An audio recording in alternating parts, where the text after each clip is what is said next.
সাকিব আল হাসানের উপর হত্যা মামলা জাতীয় দল থেকে বাদ দিয়ে তাকে তদন্তের স্বার্থে দেশে ফিরিয়ে আনতে আইনি নোটিশ পাঠানো হয়েছে।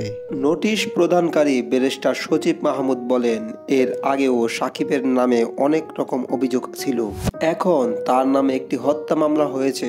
তিনি বলেন, এ বিষয়ে সাকিবকে তদন্ত করার জন্য তাকে দেশে ফিরিয়ে আনার ব্যবস্থা করতে হবে। গত 5ই আগস্ট আদাবরে পোশাক কারখানার কর্মী মোহাম্মদ রুবেল হত্যার ঘটনায় তার বাবা রফিকুল ইসলামের মামলায় সাকিবকে আসামি করা হয়। কোটা সংস্কার ও সরকার পতনের দাবিতে সংঘর্ষ চলাকালে 5ই আগস্ট পোশাক কারখানার কর্মী রুবেল গুলিবিদ্ধ হন।